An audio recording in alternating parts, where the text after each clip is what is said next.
بسم اللہ الرحمن الرحیم۔ اللہم کن لی ولیک الحجۃ ابن الحسن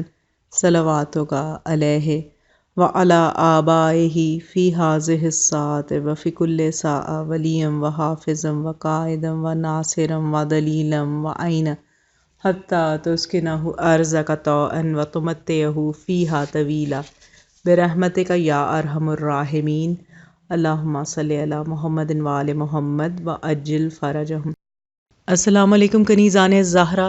و منتظرین امام زماں۔ ایام بی بی فاطمہ کے چل رہے ہیں، شہادت کے سلسلے میں آپ سے مختلف ویڈیوز میں اور مستند روایات کے حوالے سے،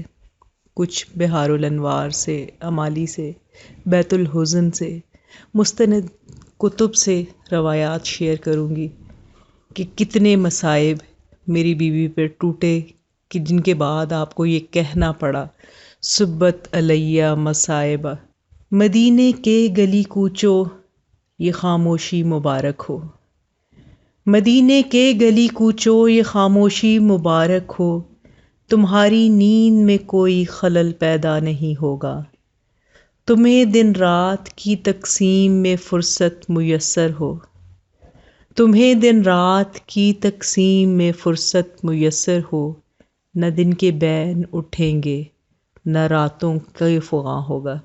جناب فضا کا بیان ہے کہ اس کے بعد جناب فاطمہ الزہرا سلام اللہ علیہا اپنے گھر واپس آئیں اور شب و روز مصروف گریہ و زاری رہیں، نہ ان کی آہیں رکتی تھیں نہ آنسو تھمتے تھے۔ بالآخر شیوخ اہل مدینہ حضرت امیر المؤمنین علیہ السلام کی خدمت میں آئے اور عرض کیا، اے ابو الحسن، فاطمہ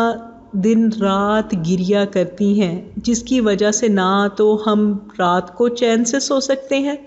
نہ دن کو اپنے کام کاج ہی کر سکتے ہیں، لہٰذا آپ ان سے ہماری جانب سے یہ التجا کریں کہ یا تو وہ دن کو رویا کریں یا رات میں گریہ کر لیا کریں۔ یہ سن کر حضرت علی علیہ السلام جناب فاطمہ الزہرا سلام اللہ علیہا کے پاس آئے اور شیوخ مدینہ کا پیغام ان تک پہنچایا۔ آپ نے کہا، اے ابو الحسن، ان لوگوں سے فرما دیں کہ فاطمہ اب تم لوگوں کے درمیان زیادہ دنوں تک زندہ نہیں رہے گی، لہٰذا اپنے جیتے جی وہ گریہ و زاری ترک نہیں کرے گی،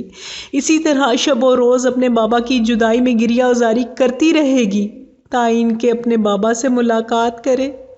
حضرت علی علیہ السلام نے فرمایا، بنت رسول اللہ صلی اللہ علیہ وآلہ وسلم، جو تمہارا جی چاہے تمہیں کوئی رونے سے روک نہیں سکتا۔ اس کے بعد حضرت علی علیہ السلام نے جناب فاطمہ الزہرا سلام اللہ علیہا کے لیے مدینہ سے باہر بقیع میں ایک حجرہ بنوا دیا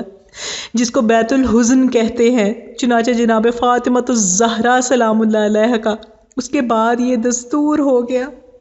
کہ صبح کے وقت امام حسن اور امام حسین علیہ السلام کو اپنے ساتھ لے کر جنت البقیع جاتی اور دن بھر وہاں گریہ کرتی۔ جب شام ہوتی تو جناب امیر المؤمنین علی علیہ السلام انہیں آ کر لے جاتے تھے۔